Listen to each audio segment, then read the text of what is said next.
Hello, welcome to the next FitMe podcast. Today we have Stefan, the other Stefan, who is our head of partnerships, and we will talk about next gen. I'm lucky enough to actually already have PlayStation 5 and Xbox Series X here because I was reviewing it for my clients, and we will talk a little bit about it. And maybe I can actually start a little bit because I was really fascinated about this whole system. Like it's very elegant. Like the PlayStation 5, for example, feels super elegant from a menu standpoint. From a sort of like there's a lot of like golden animations in it and stuff like that. It feels really fresh and new. While, for example, Xbox is not doing a lot there, right, in this area just yet. I think it will be very interesting to see how much we see there, and maybe that's actually something we can just talk about a little bit. What's your standpoint on this, guys? Like, do you think that UI is really important, like a new sort of next gen feel to console, or is it for you more about just raw power? Yeah, I think it's both. It's how the console looks like. I mean, it's one of the main parts of your living room most of the time, or of your gaming room. So it should have a good feel and look like an Apple Mac, for example. But of course, if it comes to gaming, it's all about speed and usability. So that's my standpoint, and I still use the older PlayStation. So I'm really looking forward to see the new coming out soon. Yeah, that's certainly interesting. I mean, that's very interesting that we have this kind of like two sort of like strategies here. Sony is doing everything new, right? Everything. Like it's a super innovative system, I would say. Even like the DualSense has like a ton of mechanics in there that are like brand new that I have never seen actually in any console, in any gamepad. Like, for example, you can really feel things. Like you can feel the underground. Like, for example, if you walk in mud, you can feel that it's mud. If you walk on sand, you can feel like the glittering of the sand. If you walk on glass, sort of like you can feel the glass and you can also hear it. Like, because there's a small speaker in the controller, you can feel this kind of like vibe that glass gives you, and this whole sound. And this gives a very interesting experience, and they use it very heavily in a lot of games. It's very interesting. Like, for example, in the latest Call of Duty Black Ops Cold War, you can really feel when the helicopter lifts off. So basically, the helicopter is standing, and then you're lifting off, and you can sort of like feel the vibration, and it's going higher and higher, and then you can feel the airflow and stuff like that. And there's like a game, Spider-Man Miles Morales, also, where you can feel almost like the pressure, because it's a game where you play Spider-Man, and obviously you have to sort of play with this spider mechanics, those whole web spinning and stuff like that, and this requires a lot of power from him, a lot of energy, and you can feel this energy in the controller, which is very interesting and very innovative, I feel like, and very interesting. And Microsoft is doing something really different. They simply haven't done anything new. They just delivered like a super powerful system. It's like it actually has more power than the PlayStation 5. It's like basically a high-end PC for a bargain price, because it just costs €500. But they haven't really changed the UI, and they haven't really changed the controller much. But of course, they have a very interesting offer in terms of Game Pass. So there's also something where we see like completely different strategies in this generation, actually, where Sony is a company that always delivers, I would say, the best games of all platforms. Typically, they have like the most narrative adventures. They have like the best sort of cinematic feeling with Uncharted, The Last of Us, God of War. If you want to have something like almost like a cinema experience on your console, you typically play PlayStation. And Xbox has this really cool system which is called Game Pass, where you just pay like €5 a month or €10 a month, and you have access to like a huge library of games. So it makes gaming much more accessible and much more affordable, actually. I think that's very interesting. I think this is going to be very interesting to see how, I don't know, maybe even COVID sort of affects kind of like the play styles here, and sort of how the system develops. Because it's certainly interesting that you have like this very exclusive feel of PlayStation, but PlayStation also has become fairly expensive, I would say. I mean, games are now 70 or €80, so they're not not as cheap as on Xbox. Like on Xbox, you basically pay the subscription, which is almost like a Netflix subscription, but you get everything for free, everything in the subscription. Like every new Microsoft game that's coming out, doesn't matter if it's Gears 5, if it's next Forza Motorsport 8, if it's the next Halo Infinite, everything will be in the subscription, which obviously has a huge advantage, but I mean, obviously it's also important to sort of not forget that once you enter subscription, you also lose access to these games. What's your take on this, Stefan? Like what do you think about this whole sort of strategy that we see here? Well, that's a great question. I think both platforms have their own system. I think the Xbox is more for multimedia fans and casual gamers and gamers that don't look at the UI or don't or want a platform where they can have all games, like you told us, for €5 a month. And I think the PlayStation is more for the hardcore casual gamers. I mean, you have certain esport tournaments on the PlayStation, like Fortnite and FIFA, and at least I think there are two parties. There are the people that like the Xbox, and there are people that like the PlayStation. But at least all of these companies don't get that much money from selling the PlayStation or the Xbox, and at least they all got their revenue by selling their Game Passes. And I think that is an interesting point how these companies run today. I mean, when I look in the 2000s, you can buy a PlayStation for around 400 euros or D-Mark, and Sony got a great revenue from the sales, but over the years, over the last 20 years, all these companies evolved their business plans and see if we sell our platforms, so our Xbox or our PlayStation, a little bit lower, and maybe we make a minus, and maybe we don't get any revenue, but we can sell games and services too. And I think the winner, at least, will be the company that will deliver the best services to the gamers. It's also in the price, but in the UI, in the view of the PlayStation or the Xbox itself. I mean, all the people talk about how does this console look in my living room, and that's an important topic too. So at least today I don't think there is any winner, because there are two parties that like the one or the other. But in the future, I think the company with the most or with the best features and technologies will win this race and will have a great user base.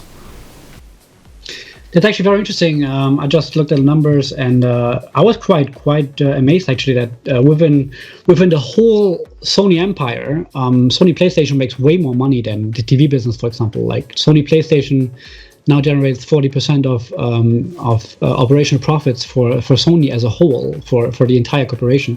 So you can definitely see that how much of a growing factor sort of gaming has become overall in this whole technology space. And yeah, I totally agree with you. I mean, I think it's very interesting to see also that like ray tracing, like new technologies have been embraced a lot with these new consoles. Like Spider-Man really shows this heavily. And yeah, I think they sort of want to give us a new next gen feel, right? Like that. I think PC gamers traditionally already have, at least if you're willing to invest a lot of money. I mean, it's also, I think, something always to bear in mind, right? I mean, you have ray tracing for quite a while now, actually for 2 years now, on like if you buy Nvidia cards, but I mean, obviously they cost a lot of money. That's, I think, something always to bear in mind, that like these consoles are just cheap, right? They just cost €500. while actually a graphics card in itself typically costs €500. Like if you buy a RTX 3080, for example.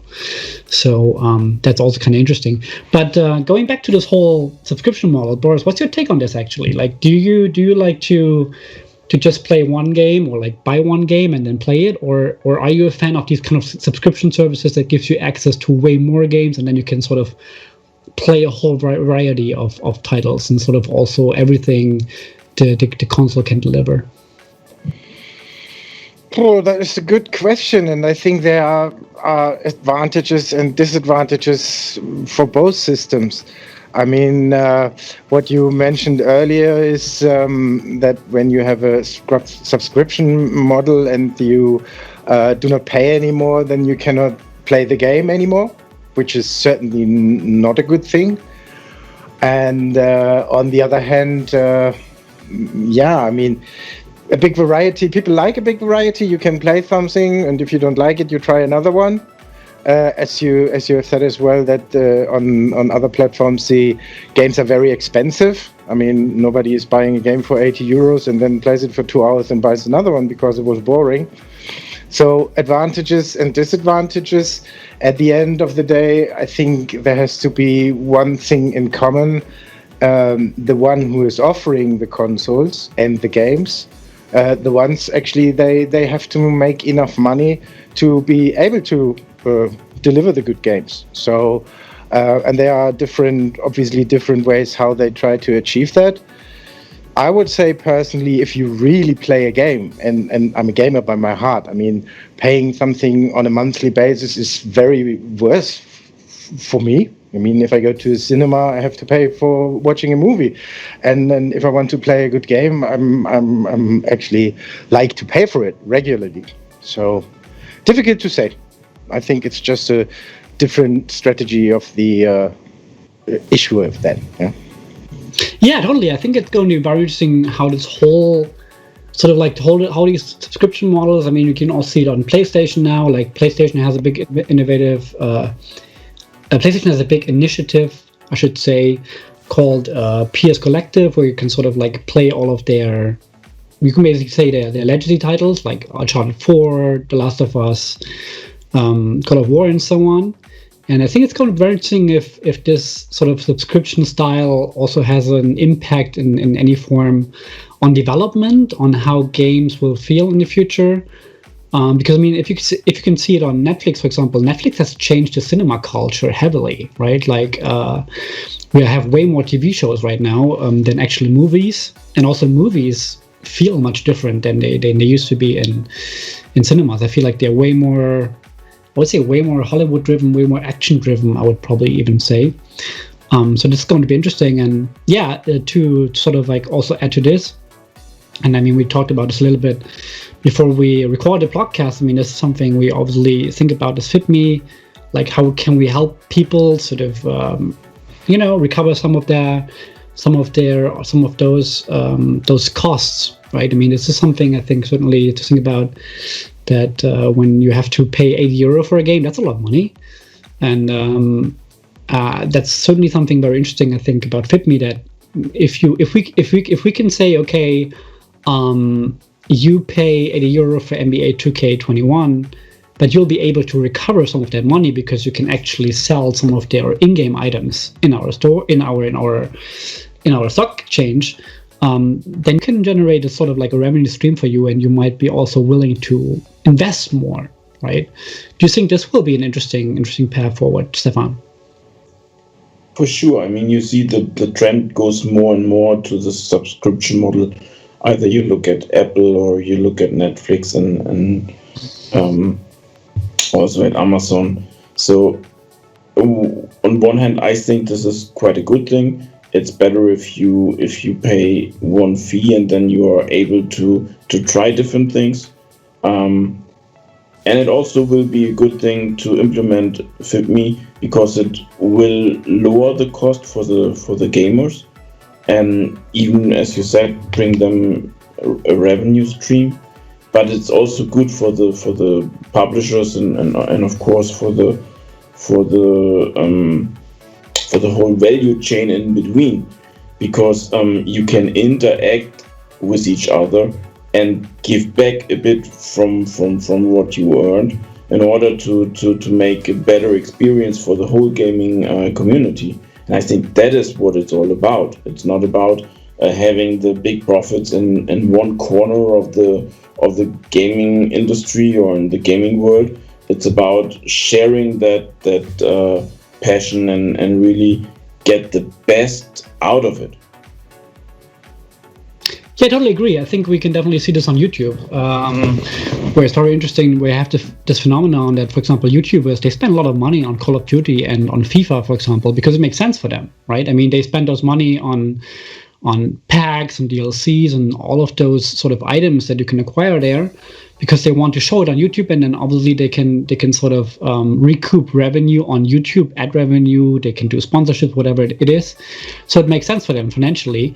And this is something what I definitely also see for FitMe, like the moment you can sort of recoup some revenue and you can sort of build a revenue stream for yourself, we are way more likely to pay more money for games and actually play more games and sort of be more engaged in it and actually also invest more in it, into their DLCs and stuff like that. If I may, I mean, it is a way of the time. It's I would say the evolving of the online worlds. Yeah? At the beginning, a game was a game. If you go back to the 90s or 80s when it was starting, and you did that, then the online part came in, obviously, which is now about 20 years old. And the bigger the online worlds get, I think the more happens there. And at the end of the day, I think we got to this topic in our second or third podcast already, but the gamers do a lot in there. So it wouldn't make sense if all the revenue, as just was said, just goes to one part of the complete universe. Yeah, the gamers themselves do something in their games, and they should benefit from it, definitely. Absolutely, they not only should benefit, at least.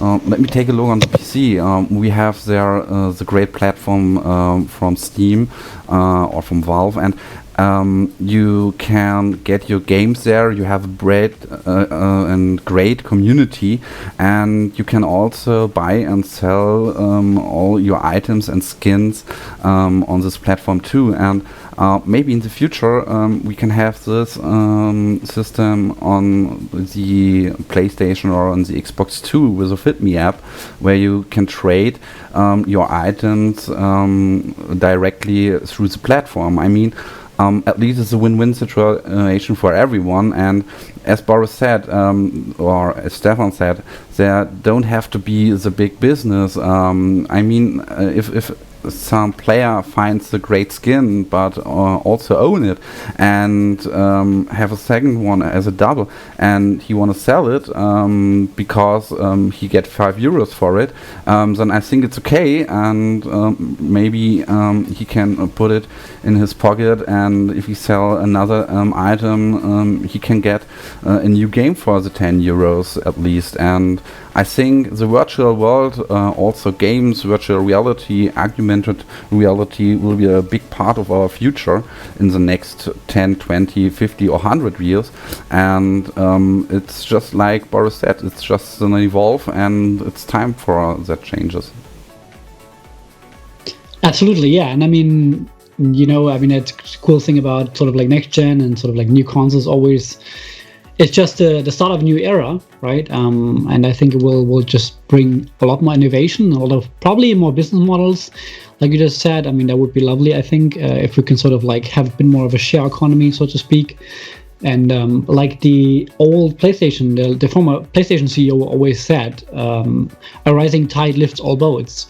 So I think that the moment sort of everyone participates in this ecosystem a little bit more, it can be only really, really good for the entire economy and really good for gaming in itself. All right. Yeah, that was our podcast. Please give us feedback. Let us know what you want us to talk about next. And we'll see you next week in our next podcast.